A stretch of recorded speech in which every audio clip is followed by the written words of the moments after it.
Correct, మీరు అడిగిన question correct. నేను ఆ ప్రెస్ మీట్లో ఇది కూడా అడిగింది, నేను మర్చిపోయిన ఆన్సర్ చేయడం. ఇదే కదా, దిస్ ఈజ్ ఇట్ కదా. అసలు ఇది ఏందో తెలుసా మీకు? This is my WhatsApp activity and Erragangireddy's WhatsApp activity. Nothing but WhatsApp activity. మార్చి 14 రాత్రి ఎందుకండి? నేను ఆ రోజు రాత్రి ఫస్ట్ జరిగింది చెప్తాను. నేను ఆ రోజు రాత్రి 10:30కో 11కో పండుకున్నా. పొద్దున్నే 5కి లేచినా. 6 గంటలు బాగా నిద్రపోయినా, 5కి లేచినంత స్పష్టంగా చెప్తా ఉన్నా, ఎటువంటి డౌట్ లేకుండా మీ అందరికీ బల్ల గుద్ది చెప్తా ఉన్నా. నేను 6 గంటలు ఆ రోజు రాత్రి పండుకున్నా. అండ్ 5 o'clock 4:45కో 5కో రఫ్గా లేచింటాం. ఈ వాట్సాప్ యాక్టివిటీ అంటే ఏంది అని క్వశ్చన్ మీది, అంతే కదన్నా? ఈ వాట్సాప్ యాక్టివిటీ అంటే ఏంటంటేనా, ఇది దిస్ ఈజ్ నాట్ సిడిఆర్. ఇది నా నుంచి గంగిరెడ్డికి ఫోన్ పోవడమో, గంగిరెడ్డి నుంచి నాకు ఫోన్ రావడమో కాదు. ఇది నా నుంచి గంగిరెడ్డికి మెసేజ్ పోవడమో, గంగిరెడ్డి నుంచి నాకు మెసేజ్ రావడమో కాదు. ఇది this is nothing but WhatsApp activity. నేను ఒక ప్రజాప్రతినిధిగా నా ఫోన్లో ఎన్నో గ్రూప్స్ ఉంటాయి.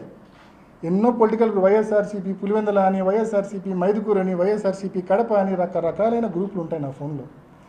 సో ఆ గ్రూపులు ఉన్న నేపథ్యంలో సహజంగానే మనం రాత్రి ఫోన్ పక్కన పెట్టి పండుకుంటాం. మనం పండుకున్న టైంలో కూడా మన ఫోన్కు నెంబర్ ఆఫ్ మెసేజెస్ వస్తుంటాయి. మెసేజ్ వచ్చిన ప్రతిసారి వాట్సాప్ యాక్టివిటీ ఉన్నట్టు. సపోజ్ 1:37 8వ సెకండ్కు అవినాష్ రెడ్డి వాట్సాప్ యాక్టివ్గా ఉండిందంటే నేను మేల్కొని చదువుతానట్టు కాదు అర్థం. నేను నిద్ర మేల్కొని నైట్ డ్యూటీ చేసి చదువుతానట్టు కాదు అర్థం. దాని అర్థం ఆ టైంలో నా ఫోన్కి ఇన్కమింగ్ మెసేజ్ వచ్చిందని అర్థం. ఆల్ ఇన్కమింగ్ మెసేజెస్ వచ్చిన టైమింగ్స్ అంతే తప్ప ఆ టైంలో నేను మేల్కొని మెసేజ్లు చదువుతున్నానని పొరపాటున కూడా అర్థం కాదు. దీని మీద మీకు కొంచెం ఎక్స్ప్లెనేషన్ కూడా నేను ఇచ్చిన, ఒక నోట్ ఇస్తున్నా. అంటే this is nothing but WhatsApp activity. దీన్ని కూడా మసిపూసి దీన్ని ఏదో incoming call, out going call మాదిరి చిత్రీకరించే ప్రయత్నం జరిగింది. అంటే అవినాష్ రెడ్డి, ఎర్రగంగిరెడ్డి టైం స్టాంపులు మీరు తీసినారు కదా, వాట్సాప్ టైం స్టాంపులు. ఆ రోజు రాత్రి పులివెందుల్లో ఒక 50,000 మందికి మొబైల్ ఫోన్లు ఉన్నాయనుకుంటే, ఉదాహరణకి 50,000 మందికి మొబైల్ ఫోన్లు ఉన్నాయనుకుంటే పులివెందుల్లో కనీసము తక్కువలో తక్కువ ఒక 30,000 మందికి నైట్ టైం వాట్సాప్ యాక్టివిటీ ఇట్లా ఈ రకంగానే ఉండింటుంది. అంటే 30,000 మంది కుట్రదారులేనా? ఏంది అసలు? లాజిక్ ఉండాలి కదా. అంత ప్రీమియర్ ఇన్స్టిట్యూటు ఇంత నీచమైన అలిగేషన్స్, ఇంత సెన్స్లెస్ అలిగేషన్స్ చేయడము, దాన్ని పట్టుకొని మా పీపీటీ పెట్టి మసిపూసే కార్యక్రమం. ఏంది అలిగేషన్స్? కొంచెం అర్థం, ఎవరితో అన్నా టెక్నికల్ ఎక్స్పర్ట్తో అన్నా మాట్లాడితే అర్థమవుతుంది. మనం పండుకున్నప్పుడు కూడా మనకు మెసేజ్లు వస్తే కన్నా బ్యాక్గ్రౌండ్లో వాట్సాప్ యాక్టివ్గా ఉన్నట్టు చూపిస్తుంది ఆ టైం స్టాంప్లో. దట్ ఇన్ ద సెన్స్ నేను మేల్కొని చదువుతానట్టు కాదు అది అర్థం. And to be very clear, ఎవరితో అయినా వెరిఫై చేసుకోమని చెప్పండి. ఆ రోజు రాత్రి ఒక 6 hours నా ఫోన్ ఐడియల్గా ఉండింటుంది, నేను పండుకున్నా కాబట్టి. అండ్ పొరపాటున కూడా అవుట్ గోయింగ్ మెసేజ్ పోయిండే ఛాన్సే లేదు. కారణం ఏంటంటే ఓన్లీ ఇన్కమింగ్ మెసేజెస్ను ఎవరు నిలవరించలేరు. ఫోన్ ఆన్లో ఉన్నప్పుడు ఇన్కమింగ్ మెసేజ్ రాకుండా ఆపగలమన్నా? వస్తాయి కదా సహజంగానే. బట్ దట్టు ఎర్రగంగిరెడ్డి నుంచి నాకు ఎటువంటి ఇన్కమింగ్ మెసేజ్ రాలేదు. మళ్ళీ అది కూడా క్లియర్గా చెప్తున్నా. నాకు ఆ రోజు రాత్రి ఒక 10 మెసేజ్లు వచ్చిండొచ్చు. వివిధ గ్రూప్స్లో ఉంటాం కాబట్టి పార్టీకి సంబంధించి రకరకాలైన మెసేజ్లు వచ్చిండొచ్చు. తప్పేముంది దాంట్లో? వాట్సాప్ యాక్టివిటీ ఉంటే తప్పు చేసినట్ట? ఏంది అసలు ఈ విమర్శలేంది, ఈ నిందలేంది? అసలు నేను చెప్పిన హియర్స్ ఎవిడెన్స్లో కానీ, నేను చెప్పిన ఆ గూగుల్ టేక్అవుట్లో కానీ, ఇందాక చెప్పిన ఈ వాట్సాప్ యాక్టివిటీలో కానీ ఏమన్నా బేస్ ఉందా ఒకసారి మీరు ఆలోచించండి. కొంచెమన్నా బేస్ ఉందా ఒకసారి మీరు ఆలోచించండి. మీ విజ్ఞతగా నేను వదిలేస్తాను, వాళ్ళ విజ్ఞతగా నేను వదిలేస్తాను, నన్ను విమర్శించే వాళ్ళ విజ్ఞతగా నేను వదిలేస్తాను. ఎంత నీచమంటే ఈ 3 ఏళ్ళుగా ఎంత ఘోరంగా క్యారెక్టర్ అసాసినేషన్ చేసినారంటే, ఈ కేసు వల్ల నన్ను ఎన్ని ఇబ్బందులు పెట్టినారంటే, మా కుటుంబం ఎంత సఫర్ అయిందంటే, మా నాన్న వయసు 74 ఏళ్ళు, లోపల జైల్లో మగ్గుతున్నాడు సమస్యలతో. ఆయన ఏం కర్మ పాపం, ఏం తప్పు చేసినాడని ఈ రోజుకి ఆయన ఒకే ప్రశ్న, నేను నా జీవితం అంతా ఎవరికి తెలిసి ద్రోహం చేయాలని, నాకేంది కర్మ అని బాధపడతాడు. పులివెందుల్లో ప్రతి ఒక్కరికి తెలుసు మా నాన్న ఎవరికి తెలిసి ఎవరికి ద్రోహం చేయలే. అటువంటి వ్యక్తిని అన్యాయంగా లోపలేసినారు. ఆ ఉదయ్ అనే పిల్లోడు, వాని మీద అలిగేషన్ ఏంది, మధ్యరాత్రి 4 గంటలకు రోడ్లో తిరుగుతున్నాడంట. రోడ్లో తిరిగితే కేసులో ఇరికిచ్చేస్తారా? ఏమన్నా అలిగేషన్స్ అండి? అన్యాయంగా మనుషులను లోపలేసి వ్యవస్థల్లో వాళ్ళకున్న పలుకుబడి ద్వారా చంద్రబాబు నాయుడు గారిని ఉపయోగించుకొని ఢిల్లీలో ఉండే బీజేపీలోని టీడీపీ పెద్దలను ఉపయోగించుకొని సర్వనాశనం చేసినారు. దీన్ని ఈ కేసును రాజకీయం చేసి చంద్రబాబు చేతిలో పావులుగా మారి మమ్మల్ని సర్వనాశనం చేసినారు. చాలా ఇబ్బందులకు, చాలా నరక యాతనకు గురి చేసినారు మమ్మల్ని. అయినా ఐ స్టిల్ సే, ఇంత అనుభవించిన తర్వాత కూడా, ఏ తప్పు లేకుండా ఇంత అనుభవించిన తర్వాత కూడా చెప్తున్నా, ఎవడో అంటాడు యాంటిసిపేటరీ బెయిల్ వస్తే నాకు పెద్ద రిలీఫ్ అని. ఏందా రిలీఫ్? నేను ఏమైనా చేసింటే కదా నాకు రిలీఫ్. నేను నరకం అనుభవిస్తాను. నాకు అది రిలీఫ్ ఎట్లయితుంది? నాకు సంబంధమే లేదు ఆ కేసుతో. యాంటిసిపేటరీ బెయిల్ వస్తే అది రిలీఫ్ వచ్చినట్టంట. నోటికి వచ్చింది మాట్లాడతారు. సాక్ష్యాలు తారుమారయ్యాయనేది నిర్ధారిస్తుంది సిబిఐ. మీరు వెళ్ళే సమయానికి 9 మంది అక్కడ ఉన్నారని మీరు చెప్తూ ఉన్నారు. 9 మందిలో ఎవరు కూడా లోపలికి వెళ్ళనివ్వట్లేదు, తలుపులు వేసేసి చేశారు. మీరు వెళ్ళిన తర్వాత ఈ సాక్ష్యాలు తారుమారు ప్రక్రియ జరిగింది అంటున్నారు. ఆ 9 మందిలో ఎవరైనా చేసింటారనే లేదు. నేను let me be very clear to answer. మనము 6:30కి పోయినాం. ఇందాక నేను చెప్పినట్టు 6:30కి పోయినాం. 7:10 వరకు వాళ్ళ సిబిఐ రికార్డు ప్రకారం కూడా 7:10 వరకు ఎర్రగంగిరెడ్డి, శంకరయ్య సిఐ వీళ్ళందరూ వచ్చే వరకు కూడా that scene of crime was intact. పోలీసులకు ఎవరు ఇన్ఫార్మ్ చేసింది? నేను. వాళ్ళు కాదు ఇన్ఫార్మ్ చేసింది.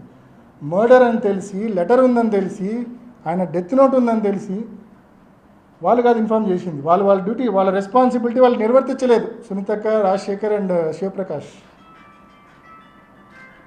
వాళ్ళు ఇన్ఫార్మ్ చేయలేదు. 7:10కు గంగిరెడ్డి వచ్చిన తర్వాత ఈ తతంగం జరిగిందనేది సిబిఐ కేసులో కూడా ఉండేది. నా ప్రశ్న ఏంటంటే, అవినాష్ రెడ్డికి అటువంటి తప్పుడు ఉద్దేశాలు ఉంటే అవినాష్ రెడ్డి పోయింది 6:30కి. 7:10 వరకు ఏం చేస్తాడబ్బా అవినాష్ రెడ్డి అక్కడ? అంటే నేను పోయినప్పుడు it was very simple atmosphere. లోపల 5 మంది, లోపల బయట 4, 9 మంది. 7:10కి కొన్ని 100 మంది ఉన్నారు కదా. అసలు గంగిరెడ్డికి ఫోన్ చేసిందే శివప్రకాష్ రెడ్డి కదా. అసలు గంగిరెడ్డి రాకుంటే అది ఉండేదే కాదేమో, అసలు స్క్రీనింగే జరిగిండేది కాదేమో బహుశా. So simple. నో, నేను పూర్తిగా బయటే ఉన్నాను. నేను సిబిఐలో నేను దాదాపు 12 సార్లు నన్ను వివిధ సందర్భాల్లో విచారణకు పిలిచింది. పోయిన ప్రతిసారి I made it very clear. చివరిలో డెడ్ బాడీని బయటికి తెచ్చేటప్పుడు మాత్రం నేను లోపలికి వెళ్ళాను. నేను అక్కడ చెప్పింది ఇక్కడ మీకు చెప్తా ఉండేది అది. వాళ్ళు అడిగే ఉద్దేశం వచ్చిందండి, ఒక సిట్టింగ్ ఎంపీగా ఉన్నారు మీరు అప్పటికి, మీకు అంతా తెలుసు. అక్కడ అది మర్డర్ అనే నిర్ధారణ కూడా మీరు అప్పటికే వచ్చారు. మరి దాన్ని ఆ సీన్ ఎట్లా ప్రొటెక్ట్ చేయాలి ఏంటి? అందులో మీరు చెప్తే కాదని వాళ్ళు లేరు, కాదని లోపలి చెప్తాను.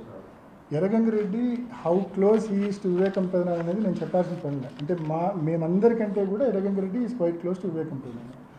రెండోది నేను చెప్పాలనుకుంది ఏంటంటే, ఈ హార్ట్ అటాక్ థియరీ గురించి మీరు ఇండైరెక్ట్గా నన్ను అడుగుతున్నారు. నేను చెప్పాలనుకుంది ఏంటంటే, అది మా స్టేట్మెంట్. హార్ట్ అటాక్ థియరీ మా దగ్గర నుంచి రాలేదండి పొరపాటున కూడా. ఇన్ఫ్యాక్ట్ సునీతక్క సిబిఐ చాలా మందితో తప్పుడు సాక్ష్యాలు చెప్పడానికి ట్రై చేసినారు.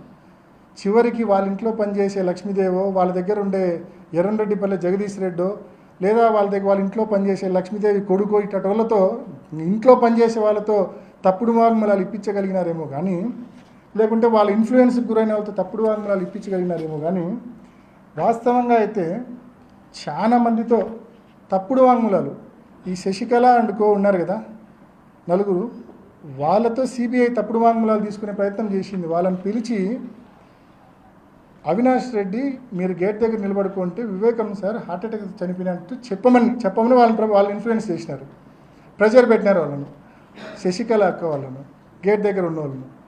బట్ ఆయన మాకు అట్లా చెప్పలే, మేము చెప్పము అని. ఇంకొక వ్యక్తి గేట్ దగ్గర హిమకుంట్ల వాసి, నేను సిబిఐలో పేరు కూడా చెప్పిన, ఆ వ్యక్తి గేట్ దగ్గర కొంచెం గట్టిగా మాట్లాడి లోపల పోతాడు. నేను ఆ వ్యక్తి పేరు కూడా సిబిఐలో చెప్పిన. ఆ వ్యక్తి ఇంటికి సునీతక్క, రాజశేఖర్ 2 సార్లు పోయినారు.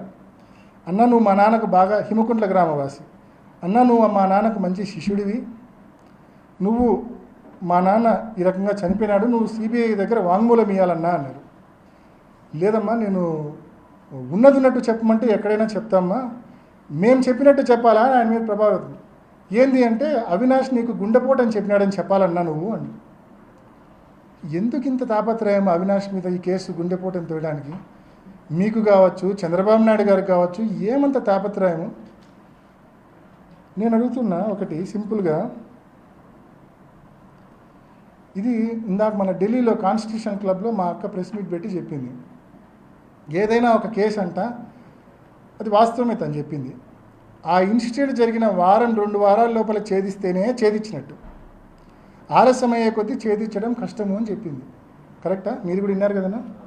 మరి అదే మా సుంతక్క, అదే నర్రెడ్డి రాజశేఖర రెడ్డి గారు చనిపోయిన రోజు మార్చి 15, 2019 సిట్కు స్టేట్మెంట్లు ఇచ్చారు. ఏమని ఇచ్చారు తెలుసా? మాకు కృష్ణారెడ్డి ఫోన్ చేసినప్పుడు మా నాన్నకు గాయాలు ఉన్నాయి, బాత్రూంలో పడి ఉన్నాడు అంటే మా నాన్నకు గతంలో కూడా హార్ట్ ప్రాబ్లం ఉన్నందున బహుశా హార్ట్ అటాక్ వచ్చి అందువలన కింద పడి తలకు ఏదైనా తగిలి గాయాలై ఉంటాయేమో అని ఊహించి కృష్ణారెడ్డిని ఆ విధంగా పోలీసులకు ఫిర్యాదు చేయమని చెప్పినాము. ఇది ఎవరండి? అవినాష్ రెడ్డి కాదు చెప్పింది, నర్రెడ్డి సునీత గారు, నర్రెడ్డి రాజశేఖర రెడ్డి గారు. వాళ్ళు సిట్కి ఇచ్చిన వాంగ్మూలం ఇది. So it was their theory అని చెప్తా ఉన్నా స్పష్టంగా. అండ్ యాడెడ్ టు దట్ దీనికి సబ్సిక్వెంట్గా కంటిన్యూయేషన్ ఇంకో ప్రూఫ్ చూపిస్తా. వీళ్ళందరూ కలిసే కదా రాజశేఖర రెడ్డి గారు, శివప్రకాష్ రెడ్డి గారు, సునీతమ్మ హైదరాబాద్ నుంచి అంతా కలిసే కదా బయలుదేరింది. ఇందాక నేను చదివి వినిపించింది సునీతక్కది, రాజశేఖర్ వాళ్ళ ఇద్దరు స్టేట్మెంట్లో ఉంది. హార్ట్ అటాక్, స్టంటు, కింద పన్నాడు, తల గాయమైంది. ఇది Adinarayana Reddy SIT investigation attend అయినాక బయటకు వచ్చి ఇచ్చిన స్టేట్మెంటు. స్పష్టంగా చెప్తాడు శివప్రకాష్ రెడ్డి ఆయన కొడుకు వాళ్ళిద్దరు కూడా ఇట్లా గుండెపోటుతో చనిపోయినట్టు. మీరు వినండి. అధికారులు టీడీపీ ఎమ్మెల్సీ బీటెక్ రవి, మాజీ మంత్రి ఆదినారాయణ రెడ్డి, డ్రైవర్ దస్తగిరి ప్రకాశ్లను ప్రశ్నించారు. ఇద్దరు నుంచి వివరాలు సేకరించారు. వివేకానంద రెడ్డి మార్చి 15 నాడు ఉదయాన్నే నేను విజయవాడలో ఉన్నప్పుడు టీవీ వివేకానంద రెడ్డి గారు గుండెపోటు వలన చనిపోయినాడనే వార్త మేము విజయవాడలో ఉన్నప్పుడు జరిగినది. ఆ రోజు నేను నాతో పాటు శేఖర్ రెడ్డి అని మా కజిన్ ఒక ఆయన కాంట్రాక్టరు, శివప్రకాష్ రెడ్డి వివేకానంద రెడ్డి గారి యొక్క సొంత బావమరిది ఫోన్లో దొరికినప్పుడు నేను చెప్పిన మాట సారీ చెప్పినా బాధాకరంగా.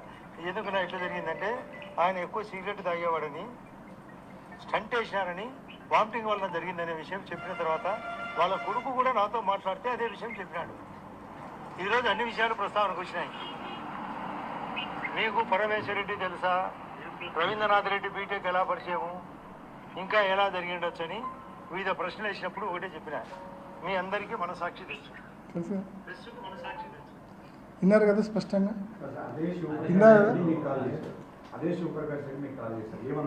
నాతో బావ చనిపోయినాడు, అర్జెంటుగా ఇంటికి పో. ఆయన వాంగ్మూలంలో కూడా అదే ఉంది. ఏంది అంకుల్ మీరు మాట్లాడేది అంటే, అవునమ్మా అని కొంచెం వీపింగ్టన్తో మాట్లాడాను. అర్జెంటుగా పోమ్మా, మేము ఎవరం లేము. సో ఇమీడియట్గా పోయినాం ఇంటికి. That's what. నేను రీజన్ ఏం చెప్పలేదు. నేను అదే నా వాంగ్మూలంలో ఉంది, అదే తన వాంగ్మూలంలో కూడా ఉంది. మీరు చూస్తే అర్థమవుతుంది. శివప్రకాష్ రెడ్డి వాంగ్మూలం. లోపల చూసాక పోలీస్కి మీరే ఫస్ట్ కాల్ చేశారు. నేనే ఫోన్ చేసిన.